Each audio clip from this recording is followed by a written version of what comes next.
donc nyonso wana elobama te soko lobi yango asimbi mokonzi te s'il faut périr tokufa na Congo bakunda biso na Congo facilité basé belé bateau ba piyamboko ba criminel économique ba génocidaire intellectuel ba détruire éducation mboka na biso ba favoriser bana na bango batinda boda ba mikila poto tandis que 18 ans ya Kabila et l'équipe richesse il y a 32 ans maréchal Mobutu toza na réveil ya conscience awa force nyonso d'action ezali toza na ba force toza na force ya UDPS nyonso tozali awa.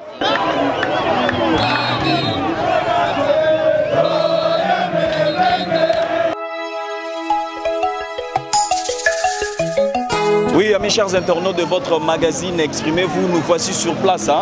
Lelo Awa, Toye pour la sortie, il y a évêque Pascal Mukuna. Après, concernant la justice, Lelo Lobi Ezalaki Mukoloba Kitaki, parce que Lelo faut Bima. Voilà, affaire Oyo Ezali libéré, donc il est déclaré libre. Donc, évêque Pascal Mukuna Bima, tout le monde a Simalangaï, Batebele. Supporter il y a Renaissance, il y a membres de l'église. Tout le monde a un drapeau, il y a eu des pèses. On toujours que l'état des droits, il y a chef de l'État, ils ont compris. Voilà. Ma preuve, qui bongo, il y a ma casse vraiment de la part, il y a Mami Chibola, raison pour laquelle Mukuna a retrouvé liberté naïe. Lelo Azokobima. Alors merci na mon boss Audace Milandou pour de très très belles initiatives. Bisoba correspondant, il y a Concept Touch Télévision, nous sommes sur place pour assister à la sortie de Mukuna, la prison centrale de Makala. Bozomona Simanangai et tout le coup ya Batubazawana parce que Lelo ezali chaud ça chauffe awa. Bolandi binomoko bozolanda ba interview ngezo ka en ce net moment. Voilà, nous sommes les correspondants, nous sommes sur place pour assister à cette libération. Merci Nabino Nyons Toubana Poto, Bolingarangaï, votre humble serviteur, merci Smayangila. Nous avons assisté à la sortie avec Pascal Mukuna. Il y a une forte effervescence, une forte agitation sur place. Bandeko, voilà, Bino Bozomo na ba image, Akobima Kalamingite. Est-ce que Titi Dina Rosoa te éviter après sortie na mais Bandeko? Il y a Bazali Zinga avec Pascal Mukuna Balobi que à continuer une veille patriotique. On ne sait pas ce qu'on va continuer, mais nous allons poursuivre avec notre micro-baladeur et on se retrouve à la prochaine.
Renaissance patriote yeko odeza mutama poka kaya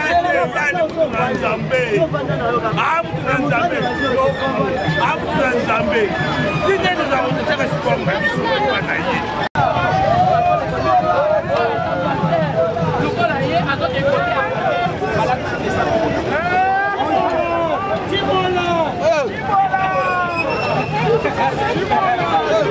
Thank you.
Mama,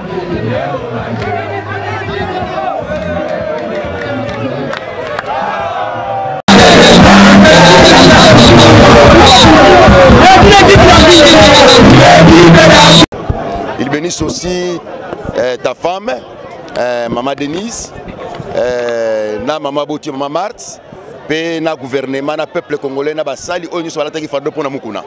Parmi les basali, balataki, tous en akati, nzamba monaki kokangamana, ezaki c'est mon abisoté. Lélo nazomon a beaucoup des hommes de Dieu, beaucoup les enfants de Dieu, beaucoup peuple congolais. Donc non, na moni penza bulungeza na kata Congo, bulungezali. Ce qui te recoba boye, mboka na biso ko kangolama. Na pesi merci na justice na biso, utali procureur numéro 1, pe ba magistrat nyonso, vraiment na Olandisa manabana na Nzambe o bazoki fardo ya CKP lisusu, pe église corps du Christ pour la libération ya ndeko na biso Pascal Mukuna. Voilà. Que Dieu vous bénisse. Voilà, merci beaucoup. Alors papa Gilles, batebele bota la biso partout dans le monde, na habité Sobioko Lobanini. Aujourd'hui là Pascal. Ok, merci beaucoup. Avec la Mukuna, parce qu'il y a un chemin. Nous sommes pas la Ghana. Au moins, il est là, la salle est tout le monde. Le nom va se partout dans les Bengal. Mabunda, n'a pas d'adversaire à Mabunda. Il y a un job, c'est Mabunda Boy. Président Jules Alobi, tous en congé parlementaire. Tous en congé parlementaire. Nazo Senga, Ertobozonga, na section parlementaire. Le bolongolanga bagalon, obokangangai. Voilà, mais apparemment, à propos aux alliés qu'on tenir, et alliés qu'on déjà, il y a bien sûr, tout le monde, moi, maman, puis babandi qu'on téléma, n'engos alliés qu'on humilié, ou les alliés, moi, si. Biso to insulté, il y a fini président Mboka inconscient. N'ana répondre hier avec un Jirwana et Bomisa Batu, on a parlé du peuple le 9. 6 morts, na Lubumbashi 4 morts, na Congo 5 morts. Est-ce que Basiba la Moussi Batouana Mabunda Azanani, Mabunda lobby que le Parlement élève une nation. Mais Bisoto lobby que la justice qui élève une nation. C'est qu'on a raison. Voilà, merci beaucoup. Et on peut dire que libération avec Pascal Mukuna, objectif Ouazala Guinéengo, il y a éveil patriotique. Et si on dira que Mukuna a yebi corrompre la justice pour être libéré, Orolobani? Non, Mukuna corrompre te. Mukuna to benge mater Luther King ponanini. Parce que Azan Tolandi procédure normale. Procédure normale avec les preuves. Oui. Avec des preuves tangibles. Yo mon genou. Yoka. Ba genou te. Ya Tibola batuni est clair. Tibola batuni est clair que nani herbe zaki bino mi balé. Nani a filmé qui bino. Nani a filmé qui Tibola ebiete. Merci beaucoup. On apprécie. Merci beaucoup. Banéantir bisote, ce sont mon peuple. Bisote ont un réveil à conscience. Awa force nyonso d'action zali, ce sont mon force. Tous en force il y a eu de pèse nyonso tozali awa. Mon tokona antir mukuna zate. Awa tozo kende na mukuna. Au moins to longo awa. Tozo kende na base ya de pèse. To longo base ya de pèse, to komi na ACK. D'ailleurs, je vous informe. Place na ezami balé. À cause de la président ya Seni, soit à cause de la président ya na place au papa Gérard Mulumba Zalaki. Ah, aucun de Gosala kuna na maison civile ya chef de l'État. Mukuna akokoma wana. Soit de sali kuna te aza président Seni. Voilà, avec cette allure, on pourra aussi avoir la famille à Kancha. Alors, où est-ce qu'il revendiqué na Mami Chibola? La justice a fait son travail et puis on a trouvé que évêque a un problème, et puis bah quitter, c'est pourquoi tous a un lelo n'a pas te belé boyepo, tout me met en d'accord, c'est ça. Lobby, bah tu connais que le baïzala qui acharnement, les qui c'est politique parce que avec nous on a dérangé les systèmes Kabila. Oui effectivement, ils ont un procès moko oyo bandongolomi sur ma côté là qui. Cela veut dire que bateau va aller contre éveil patriotique. Oyo mouvement oyo évêque ayena yango pona ko la musa peuple congolais ala mukana pongi. Alors maintenant tango bandongolo miso ba moni makambo azali ko dénoncer, alors ils ont voulu ko kende sima dossier à Chibola pour ba coffrer évêque ba kange munoko lo baté. Mais le gars a toyé déjà na état de droit oyo Fachi Béton azali ko continuer na schéma il y a Papa Etienne Tshisekedi, va trouver que non, voilà, évêque a un problème, et justice est comme indépendante, et Salim Moussa Nango va quitter, c'est ça. Est-ce que tu as vu a démission il y a ministre il y a FCC Ozaki Bongo Tundakasenda na fonction il y a vice-premier ministre ministre de la justice. Ils ont un impact. Te yo ke no sala sumaka politique papa tika yango nzambe apambola yo apesa mituka apesa bandako apesa mbongo na politique okesani oyebi deja ke China rambo azawana azotungisa mitema ya basali na nzambe talanda comme c'est biso papa na biso kutino siko yo peso lingo ke koma kuna pona politique mbongo ezana ngona tina te papa to yaki ni to kozonga bongo kutu tozonga na bilamba mettons to botama ki to na bilamba te yo za makama minene deja sala wana bana pe basala makama minene yo kozanga mbongo te tala komini nyonso oyo yo bimisa obimisa beglise évêque obimisa beglise badime yaka makambu na ke point noir na ke kuta aseka na ke Brazzaville na ke kuta aseka na ke te ya na boma na ke kuta aseka na mwenda na kuti aseka do papa oza partout omoni tangu ba oluka babe sa réputation ba obwa biso bana na se naza mondime aseka te mais naza corps de crise dokolo za papa na biso to linga teke yo batama awa bima na ona politique politique ba obaza kuna baza ya nzambe te ba obaza na politique kuna baza ya satana siko yozo ke na politique po okende ko sangana na bango bazwa mipepe ya kokoselo makambu ba pesa yo po yo sa nini olongwa wana te lokolo za ya nzambe tikala ya nzambe tikala ya nzambe. Voilà, merci beaucoup prophétesse.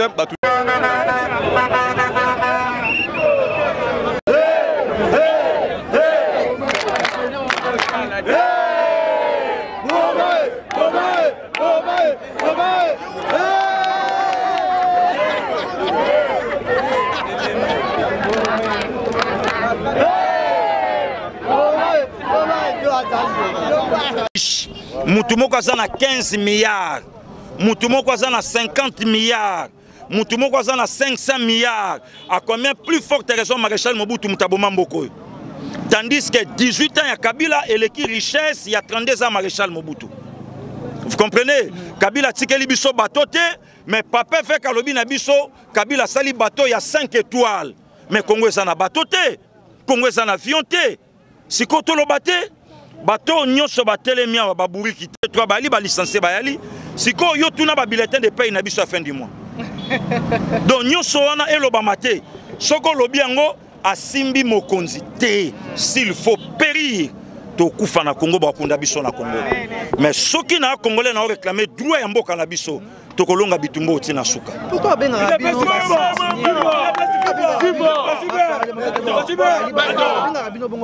babenga biso nini? Soki babenga biso ba sentinelle puisque tozo batela mboka. Toza ba garder du temps. Omoni muto ya telemi licencié na IEC. Muto ozo répondre ye Mouchetuman. Donc tobimite ke balaka baburi ki bayebi le côté natangi koleka sowe nakosa la discours na otanga lopoto kitoko malgré monoko nanga te koleka sowe natangi koleka Kabila mais bo suyo sowa na ngonga na ngote natangi koleka Jeannette siko sona lobi bongo komi outrage cosité matonzi mingi toko koba na mituna na biso matonzi mingi. Voilà, ndeko mbote. Mbote ndeko. Kobanda 6h du matin qui les penza oyali awa. Malobando yali ni pour la libération ya évêque parce que on a vu pour la justice na biso ya mboka. D'abord faut que pesa longonia na justice na biso ya mboka. Pambate depuis mboka na biso ezala Congo nanto assista na événement état de droit ya boete que justice est indépendante, justice est équitable pour na ba congolais nyonso.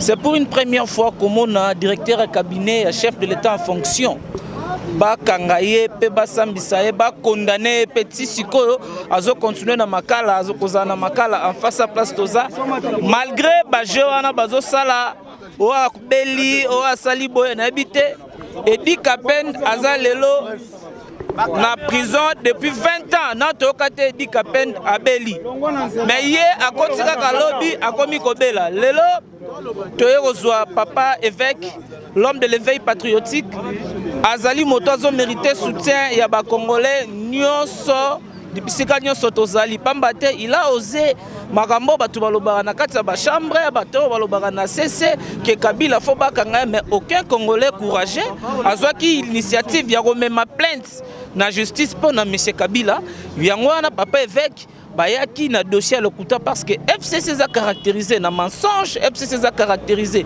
na corruption, FCC a caractérisé na masse mabe ya impunité. Yango wana bazo banga état de droit, bazo banga justice, bazo banga koloka kofune dans le passé pour pambater justice et ko sala musana ngo et ko condamner batu nyonso o baza ba problème na justice et s'il était basé belé bato ba piyamboko ba criminel économique ba génocidaire intellectuel ba détruire éducation ya mboka na biso ba favoriser bana na bango batinda boda ba mikila poto ba lokotaka ba bourse au moni conséquence ya ba héritier batikela ba siège au moni yango pa moi na ngo ikasa j'ai prouvé mauvaise éducation à la face du monde ndenga zo finga zo même pas na respect ya maman Denise oh maman biso ba Congolais non tango azaki ko finga laki na papier té mais je n'ai pas compris tango aye ko senga pardon ba komele papier pas senga pardon tobi ke babiloko wana il faut esila qui député azali député yaza héritier ya siège yé batikele siège akité na terrain té abattre campagne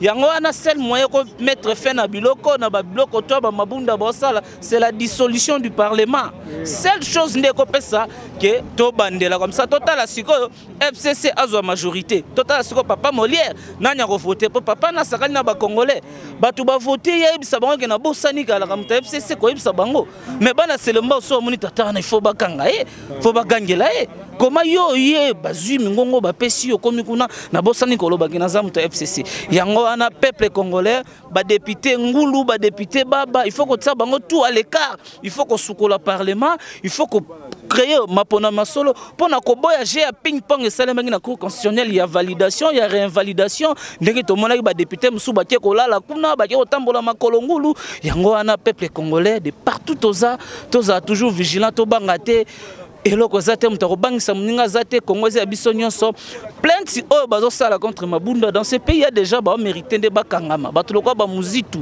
il a dit au vu aussi de tout le monde qui va déstabiliser le pays pour investisseurs bayate motolo wa Shadari afinga ba mama aussi au vu aussi de tout le monde et puis alaka ki peso basimbi na yuma ako déstabiliser mboka place na bango eza awa na lobi mama Mabunda tika ba collègue na yo Gilles Calme. Ce qu'on continue au roman de résistance, Toroyana to siéger na tant to to siéger au Kimaka. Rappelez-vous toi qui pendant loi Sakatana Minako to qui biso ba parlementaire to siéger ensemble bo Kimaki. Vous avez collègue. Mais oui, as collègue ba biso to ba parlementaire, to ba collègue. Yangwana peuple congolais lelo to kolembate tozo zela papa évêque l'homme de l'éveil patriotique celui to bimina papa to féminin mukena ndaku mbala moko tozongisi plainte contre Kabila. Kabila doit nous dire qui a tué Rossi Chimanga Mukendi, qui a tué Thérèse Kapangala, qui a tué Armand Tungulu, qui a tué Floribert Chebeya. Basé belé bandeko bakufa bato bakangama injustement sans motif, sans raison. Président Franck Diongo bakanga rakabe o séquestration ba militaire mutako kanga ba militaire armé akanga ye na ndaku na ye ezaki ba biloko alokuta ba montage o ba montage pona bato nyonso yango tozoluka justice équitable bato wana nyonso justice ezaba na kolandela bango base subir ba peine na bango to assister na procès wana pendeza ba procès public ezaloka procès ya ndeko Kame yango nazo senga ezata na stade de martyr pena ba congolais totondi belé tozomona ndeko Kabila bazo a justifier ba millions akota ki na ba botte plastique lelo ba komi ba milliardaire ba millionnaire ba tongi banda kuloko ba mayebo na mbonga ba congolais tala ezo pesa pasi pendant que peuple congolais zo souffrir bato wana mona mutu moko za na 30 ndako mutu moko za na 40 ndako maintenant il y a des gens ba fonctionnaires ba enseignants ba militaires bazala banda koute kaka ba maison préfabriquée toyebi sort nango ceux qui si muto na makala yango wana toyoki makamba 3% to kozongela yo ndeko chinois président chinois ndeko chinois pe alia boye voilà ndeko chinois mbote bonjour journaliste lelo penza depuis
Soutenons la paix de Dieu.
Voilà, nous étions ensemble avec vous pour nous sommiter na makanisina ba imboka na Oitali Liberté ya Pascal avec Pascal Mukuna.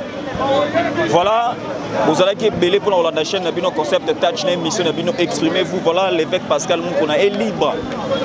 Donc okuta na bino pour la actualité nous sous merci au couple Milando, merci maman maman Afi, papa Audace pour la initiative. Merci na Onésime Pedro depuis Lyon. Merci na Pamela Ndoukou. Merci à Maître Kevin Boko, merci à Glori Lunda Mobile Mbinga. Voilà, c'était moi votre humble serviteur, merci Smayangila. Nassima Caméra Zakibo, on a Brice Moupi assuré qui va très belles images. Toko Koutana avec de très belles émissions dans mon Colo Golanda. À la prochaine, bye bye.